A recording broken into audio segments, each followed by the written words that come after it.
ನಮ್ಮ ದಿನನಿತ್ಯದ ಜೀವನದ ಗಡಿಬಿಡಿ ಗದ್ದಲ ಇದರಲ್ಲೆಲ್ಲ ಮನಸ್ಸಿನ ಶಾಂತಿ ಕಾಪಾಡಿಕೊಳ್ಳೋದು ಹೇಗೆ ಅಂತ ಎಂದಾದ್ರೂ ಯೋಚನೆ ಮಾಡಿದೀರಾ? ಬನ್ನಿ, ಇದರ ಹಿಂದೆ ಇರೋ ಒಂದು ತುಂಬಾನೇ ಸರಳ ಆದರೆ ಅಷ್ಟೇ ಶಕ್ತಿಯುತವಾದ ಒಂದು ತಂತ್ರದ ಬಗ್ಗೆ ತಿಳ್ಕೊಳ್ಳೋಣ. ಈ ಇಡೀ ಐಡಿಯಾದ ಮೂಲ ಸಿಗೋದು ಗೌತಮ ಬುದ್ಧನ ಜೀವನದ ಒಂದು ಚಿಕ್ಕ ಘಟನೆಯಲ್ಲಿ. ಒಬ್ರು ಬಂದು ಬುದ್ಧನನ್ನ ತುಂಬಾನೇ ಕೆಟ್ಟದಾಗಿ ಬೈತಾರೆ, ಅವಮಾನ ಮಾಡ್ತಾರೆ. ಆದ್ರೆ ಬುದ್ಧನ್ಗೆ ಕೋಪನೇ ಬರಲ್ಲ, ಬದಲಿಗೆ ತುಂಬಾ ಶಾಂತವಾಗಿ ಒಂದೇ ಒಂದು ಪ್ರಶ್ನೆ ಕೇಳ್ತಾನೆ. ಆ ಪ್ರಶ್ನೆ ಇದೆಯಲ್ಲ, ಅದು ನಮ್ಮ ಇಡೀ ಯೋಚನಾ ಕ್ರಮವನ್ನೇ ಬದಲಾಯಿಸೋ ಶಕ್ತಿ ಹೊಂದಿದೆ. ಆ ಕಥೆಯಲ್ಲಿ ಅಡಗಿರೋ ಮೊದಲ ಪಾಠನೇ ಇದು: ಸ್ವೀಕರಿಸದ ಉಡುಗೊರೆ. ಅಂದ್ರೆ ಬೇರೆಯವರು ನಮ್ಮೇಲೆ ಎಸೆಯೋ ನೆಗೆಟಿವಿಟಿನ ನಾವು ಸ್ವೀಕರಿಸಬೇಕಾ ಬೇಡವಾ ಅನ್ನೋ ಆಯ್ಕೆ ಪೂರ್ತಿಯಾಗಿ ನಮ್ ಕೈಲೇ ಇದೆ. ಇದನ್ನ ಹೀಗೆ ಯೋಚನೆ ಮಾಡಿ ನೋಡಿ. ಯಾರೋ ನಿಮ್ಗೆ ಬೇಡವಾದ ಒಂದು ಪಾರ್ಸಲ್ ಕಳಿಸ್ತಾರೆ, ನೀವು ಅದಕ್ಕೆ ಸೈನ್ ಹಾಕಿ ತಗೊಳ್ತೀರಾ? ಖಂಡಿತ ಇಲ್ಲ ಅಲ್ವಾ? ಹಾಗೇನೆ ಬೇರೆಯವ್ರು ಮಾಡೋ ಅವಮಾನ ಟೀಕೆಗಳು ಕೂಡ ಒಂದು ಪಾರ್ಸಲ್ ತರನೇ. ನಾವದನ್ನ ರಿಸೀವ್ ಮಾಡ್ಕೊಳ್ಳಿಲ್ಲ ಅಂದ್ರೆ ಅದು ಕಳಿಸ್ತವನತ್ರನೇ ವಾಪಸ್ ಹೋಗುತ್ತೆ. ಅದರ ಹೊರೆ ನಮ್ದಾಗಲ್ಲ.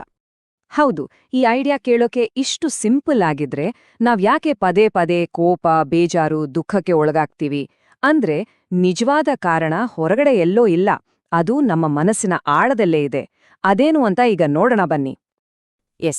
ಎನ್ ಗೋಯಂಕ ಅವರ ಬೋಧನೆಗಳ ಪ್ರಕಾರ ನಮ್ಮ ಈ ದುಃಖ ಅನ್ನೋದು 4 ಹಂತಗಳ ಒಂದು ಸರಪಳಿ ಇದ್ದ ಹಾಗೆ. ಇದು ಕಣ್ರೆಪ್ಪೆ ಹೊಡೆಯೋದ್ರೊಳಗೆ ನಮ್ಗೆ ಗೊತ್ತೇ ಆಗದ ಹಾಗೆ ನಡೆದು ಹೋಗುತ್ತೆ.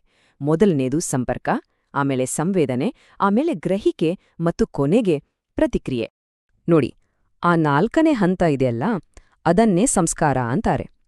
ಅಂದರೆ ನಾವು ಯೋಚನೆನೇ ಮಾಡದೆ ಕುರುಡಾಗಿ ಕೊಡುವ ಪ್ರತಿಕ್ರಿಯೆ. ಇದೇ ನಮ್ಮೆಲ್ಲ ದುಃಖದ ಅಸಲಿ ಕಾರಣ.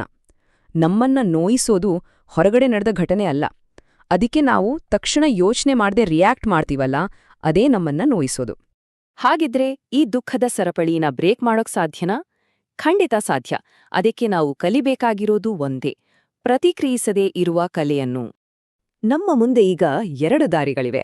ಒಂದು ಕುರುಡು ಪ್ರತಿಕ್ರಿಯೆ ಅಥವಾ ಬ್ಲೈಂಡ್ ರಿಯಾಕ್ಷನ್. ಇದು ನೇರವಾಗಿ ನಮ್ಮನ್ನ ದುಃಖಕ್ಕೆ ತಳ್ಳುತ್ತೆ. ಇನ್ನೊಂದು ದಾರಿ ಸಮಚಿತ್ತತೆ. ಅಂದ್ರೆ ಏನೇ ಆದ್ರೂ ತಕ್ಷಣಕ್ಕೆ ರಿಯಾಕ್ಟ್ ಮಾಡದೆ ಸುಮ್ಮನೆ ಒಬ್ಬ ಸಾಕ್ಷಿ ತರ ಅದನ್ನ ಗಮನಿಸೋದು. ಇದೇ ನೋಡಿ ಶಾಂತಿಗೆ ದಾರಿ. ವಿಪಸ್ಸನಾ ಧ್ಯಾನ ಕಲಿಸ್ಕೊಡೋದು ಇದನ್ನೇ. ಬದುಕುವ ಕಲೆ ಪುಸ್ತಕದಲ್ಲಿ ಇದನ್ನೇ ತುಂಬ ಚೆನ್ನಾಗಿ ವಿವರಿಸಿದ್ದಾರೆ. ಇದು ಯಾವುದೇ ಧರ್ಮಕ್ಕೋ ಪಂಥಕ್ಕೋ ಸಂಬಂಧಿಸಿದ್ದಲ್ಲ, ಇದು ವಾಸ್ತವವನ್ನು ಇದ್ದ ಹಾಗೆ ನೋಡೋದನ್ನ ಕಲಿಸ್ತೆ. ಹೀಗೆ ಮಾಡೋದ್ರಿಂದ ಮನಸ್ಸಿನ ಶಾಂತಿ ಕಂಡುಕೊಳ್ಳೋಕೆ ಇದೊಂದು ಸೈಂಟಿಫಿಕ್ ವಿಧಾನ ಇದ್ದ ಹಾಗೆ. ಒಂದು ಆಶ್ಚರ್ಯದ ವಿಷಯ ಅಂದ್ರೆ, ಈ ಸತ್ಯವನ್ನ ಹೇಳಿದ್ದು ನಮ್ಮ ಪೂರ್ವದ ತತ್ವಜ್ಞಾನಿಗಳು ಮಾತ್ರ ಅಲ್ಲ. ಸಾವಿರಾರು ವರ್ಷಗಳ ಹಿಂದೆ ಗ್ರೀಕ್ ಸ್ಟೋಯಿಕ್ ಫಿಲಾಸಫರ್ ಎಪೆಕ್ಟಿಟಸ್ ಕೂಡ ಸೇಮ್ ಮಾತು ಹೇಳಿದ್ರು. ನಮ್ಮ ಜೀವನದಲ್ಲಿ ಏನಾಗುತ್ತೆ ಅನ್ನೋದು ಮುಖ್ಯ ಅಲ್ಲ, ಆದ್ರೆ ಅದಕ್ಕೆ ನಾವು ಹೇಗೆ ರಿಯಾಕ್ಟ್ ಮಾಡ್ತೀವಿ ಅನ್ನೋದೇ ಎಲ್ಲಕ್ಕಿಂತ ಮುಖ್ಯ. ಸರಿ, ಈ ಪ್ರತಿಕ್ರಿಯಿಸದೇ ಇರೋ ಕಲೆನ ನಾವು ಕರ್ಗತ ಮಾಡ್ಕೊಂಡ್ರೆ ಏನಾಗತ್ತೆ? ನಮ್ಮ ಮನಸ್ಸಿದೆಯಲ್ಲ, ಅದು ನಮ್ಮದೇ ಒಂದು ಸಾಮ್ರಾಜ್ಯ ಆಗ್ಬಿಡುತ್ತೆ. ಹಾಗಿದ್ರೆ ಆ ಸಾಮ್ರಾಜ್ಯವನ್ನ ನಾವು ಹೇಗ್ ಕಾಪಾಡ್ಕೊಳ್ಳೋದು? ಬನ್ನಿ ನೋಡೋಣ. ಈ ಮಾತ್ ನೋಡಿ, ಎಷ್ಟು ನಿಜ ಅಲ್ವಾ? ನಮ್ಮ ಮನಸ್ಸು ನಮ್ಮ ರಾಜ್ಯ ಇದ್ದಾಗೆ. ಅದ್ರೊಳಗೆ ಯಾರಿಗೆ ಎಂಟ್ರಿ ಕೊಡ್ಬೇಕು, ಯಾರನ್ನ ಗೇಟ್ನಲ್ಲೇ ನಿಲ್ಲಿಸ್ಬೇಕು ಅನ್ನೋ ಅಧಿಕಾರ ಪೂರ್ತಿ ನಮ್ಮದೇ. ದಾರಿಯಲ್ಲಿ ಹೋಗೋರೆಲ್ಲ ಮಾಡೋ ಟೀಕೆಗಳಿಗೆಲ್ಲ ನಮ್ಮ ರಾಜ್ಯದ ಸಿಂಹಾಸನ ಬಿಟ್ಕೊಳ್ಳೋಕಾಗತ್ತಾ? ಹೀಗನ್ಕೊಳ್ಳಿ, ನಿಮ್ಮ ಮನ್ಸು ಒಂದು VIP ರೂಮ್ ಇದ್ದ ಹಾಗೆ. ಅಲ್ಲಿಗೆ ಯಾರಿಗೆ ಎಂಟ್ರಿ ಪಾಸ್ ಕೊಡ್ಬೇಕು ಅಂತ ನೀವೇ ಡಿಸೈಡ್ ಮಾಡ್ತೀರಾ. ನಮ್ಮ ಶಾಂತಿ ನೆಮ್ಮದಿ ಕೆಡ್ಸೋ ಯೋಚನೆಗಳಿಗೆಲ್ಲ ಅಲ್ಲಿ ಫ್ರೀಯಾಗಿ ಜಾಗ ಯಾಕೆ ಕೊಡ್ಬೇಕು ಅಲ್ವಾ? ಕೆಲವೊಂದು ಸಲ ಸುಮ್ಮನಿರೋದೇ ಅತಿ ದೊಡ್ಡ ಶಕ್ತಿ. ಪ್ರತಿಯೊಂದಕ್ಕೂ ರಿಯಾಕ್ಟ್ ಮಾಡ್ತಾ ನಾವು ಸರಿ ಅಂತ ಸಮರ್ಥನೆ ಮಾಡ್ಕೊಳ್ತಾ ಹೋದ್ರೆ ಅದು ನಮ್ಮ ದೌರ್ಬಲ್ಯ ಅನಿಸ್ಬಹುದು. ಆದ್ರೆ ಶಾಂತವಾಗಿರೋದು ನಮ್ಮ ಆತ್ಮವಿಶ್ವಾಸ ಮತ್ತೆ ನಮ್ಮೊಳಗಿನ ಶಕ್ತಿಯ ಸಂಕೇತ. ಹಾಗಿದ್ರೆ ಪ್ರತಿಕ್ರಿಯಿಸಬೇಡಿ ಅಂದ್ರೆ ಎಲ್ಲವನ್ನೂ ಸಹಿಸಿಕೊಂಡು ಸುಮ್ನಿರ್ಬೇಕಾ? ಏನಾದ್ರೂ ಅನ್ಯಾಯ ಆದ್ರೂ ಕೈಕಟ್ಟಿ ಕೂರ್ಬೇಕಾ? ಇಲ್ಲ, ಖಂಡಿತ ಇಲ್ಲ. ಇಲ್ಲಿ ಒಂದು ಬಹಳ ಮುಖ್ಯವಾದ ವ್ಯತ್ಯಾಸ ಇದೆ, ಅದನ್ನ ಅರ್ಥ ಮಾಡ್ಕೋಬೇಕು. ನೋಡಿ, ರಿಯಾಕ್ಟ್ ಮಾಡದೇ ಇರೋದು ಅಂದ್ರೆ ನಿಷ್ಕ್ರಿಯತೆ ಅಲ್ಲವೇ ಅಲ್ಲ, ಅದು ಒಂದು ಜ್ಞಾನಪೂರ್ಣವಾದ ಆಕ್ಷನ್ಗೆ ಫೌಂಡೇಶನ್ ಇದ್ದ ಹಾಗೆ.